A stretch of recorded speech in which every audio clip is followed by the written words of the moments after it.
Hello aspirants, welcome to Unlock GS Academy. चलिए start करते हैं मेंस आंसर अप्रोच का 46 सेशन, जिसमें हम यूपीएससी जीएस के चारों पेपर के मेंस के क्वेश्चन प्रैक्टिस करते हैं।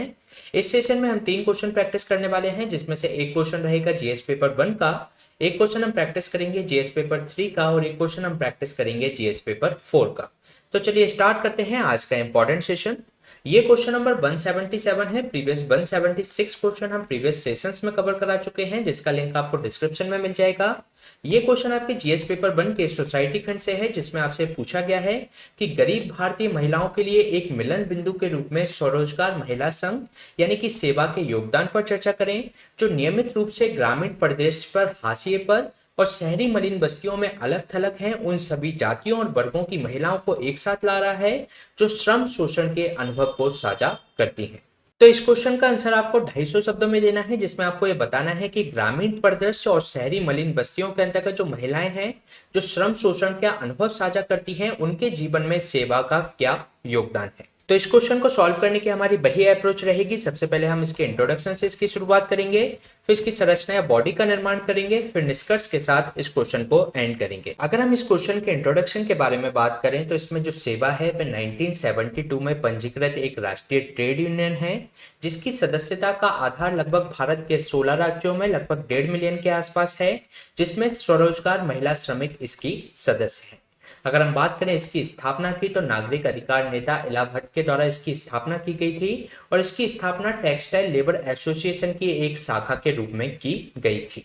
अगर हम बात करें टेक्सटाइल लेबर एसोसिएशन की, तो ये एक श्रमिक संघ है, जिसकी स्थापना 1918 में गांधी जी के द्वारा की गई थी। इसके साथ ही जो सेवा है, ये जो टेक्सटाइल लेबर एसोसिएशन है उसकी महिला विंग से संबंधित है, जिसकी स्थापना 1920 में अनुसुईया साराभाई और महात्मा गांधी के द्वारा संयुक्त रूप से की गई थी।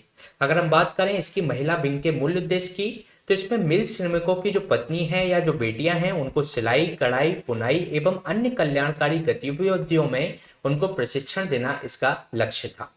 इसके साथ ही अगर हम सेवा के विकास की बात करें, तो सेवा का विकास टेक्सटाइल लेबर एसोसिएशन की ये महिला विंग से विकसित हुई है। अगर हम बात करें महिला विंग की, तो इसकी स्थापना 1920 में अनुसुईया साराभाई और महात्मा गांधी के द्वारा संयुक्त रूप से की गई थी। साथ ही साथ अगर हम बात करें महिला विंग के मूल उद्देश्य की, तो मिल श्रमिकों की जो पत्नी एवं बेटियां थीं, उनको सिलाई, कढ़ाई, बुनाई एवं अन्य कल्याणकारी गतिविधियों में प्रशिक्षण देना इसका मूल उद्देश्य था। इसके बाद अगर हम बात करें सेवा के लक्ष्य और उद्देश्य की, तो इसका पहला लक्ष्य था महिलाओं को पूर्ण रोजगार प्रदान करना, जिसके अंतर्गत उन्हें कार्य की सुरक्षा, आय की सुरक्षा, साथ ही साथ उनको सामाजिक सुरक्षा प्रदान करना भी इसका लक्ष्य था।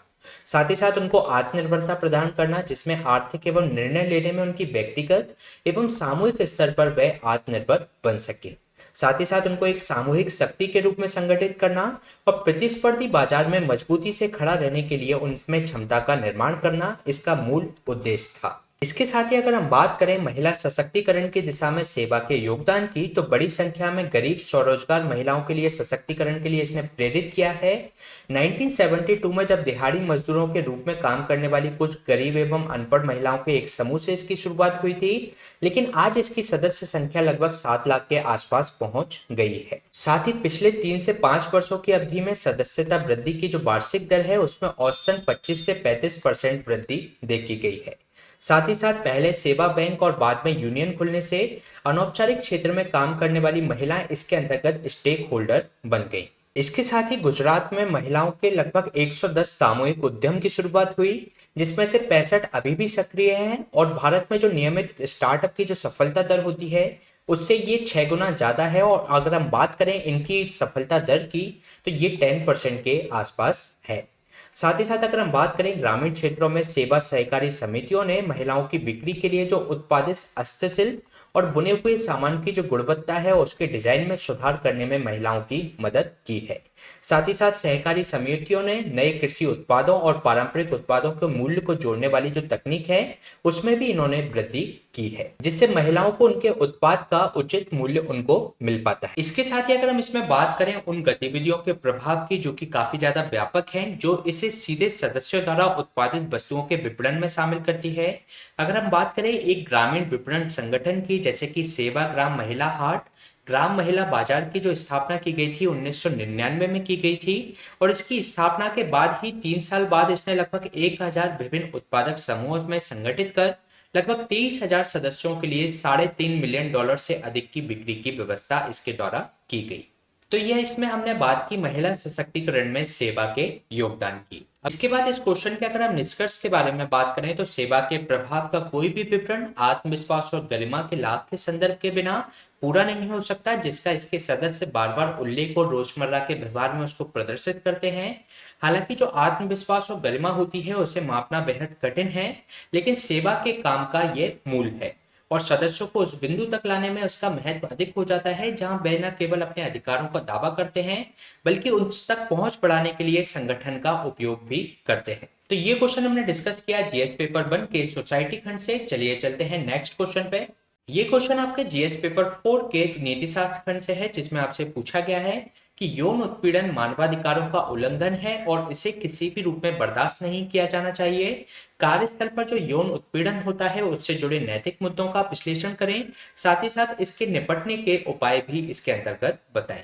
तो इस क्वेश्चन का आंसर आपको 150 शब्दों में देना है, जिसमें आपको जो कार्यस्थल पर यौन उत्पीड़न होता है उससे संबंधित नैतिक मुद्दों के बारे में चर्चा करनी है, साथ ही साथ इससे निपटने के उपाय भी इसमें आपको बताने हैं। तो इस क्वेश्चन में अगर हम इसके इंट्रोडक्शन के बारे में बात करें तो कार्यस्थल पर यौन उत्पीड़न आधुनिक दुनिया में महिलाओं द्वारा सामना किए जाने वाले मुद्दों में से एक है।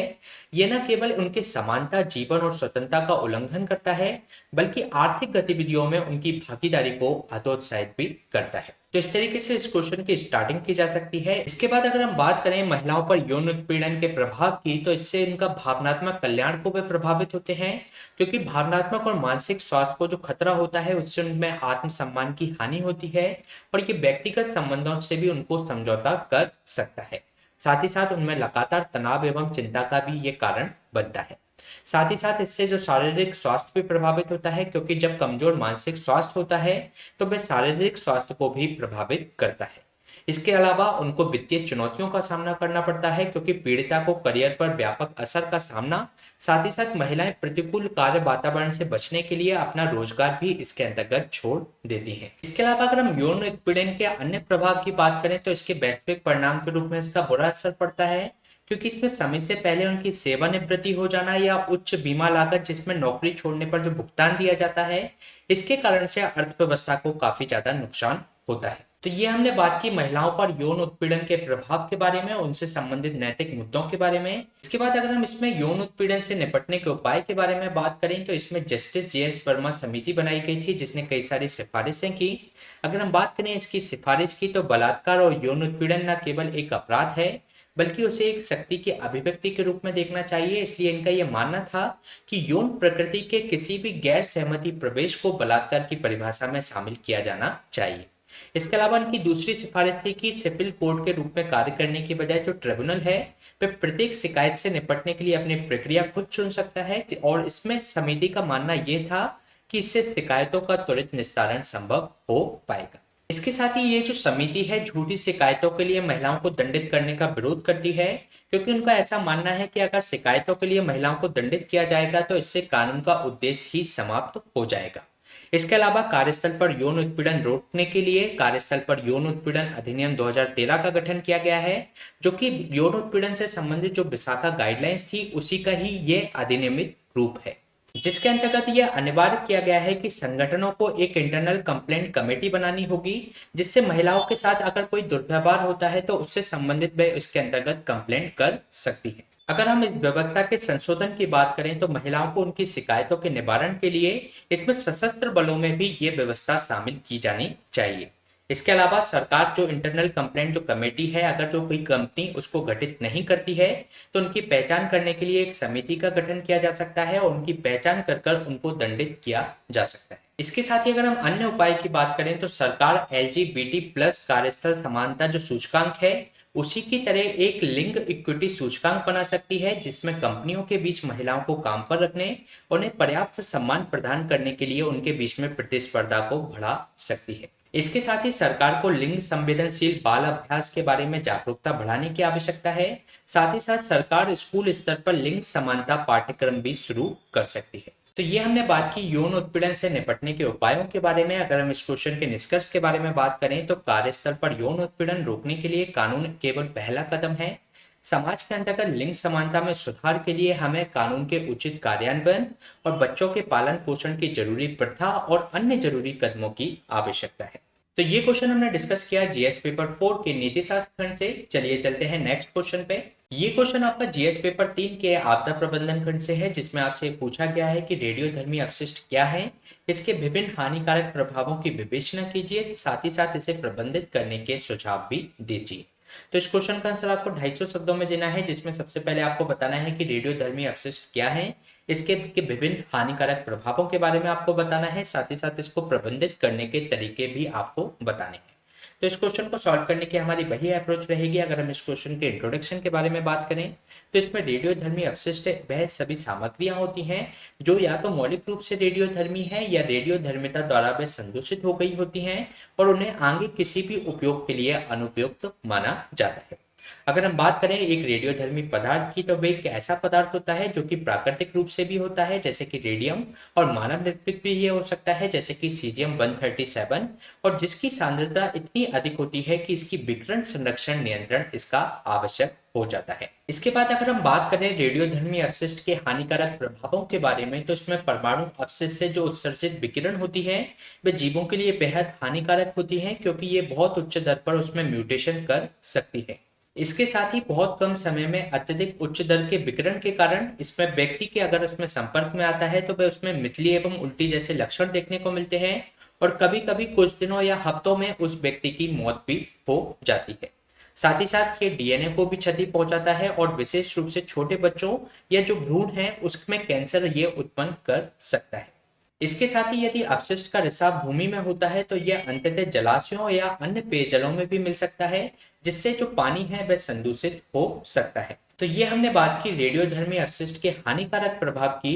अगर हम इसमें बात करें रेडियोधर्मी अपशिष्ट के प्रबंधन की तो इसके अपशिष्ट के प्रबंधन के लिए फर्स्ट जो फेज होता है वह होता है इसकी छटाई करना, यानी कि इसकी सॉर्टिंग करना।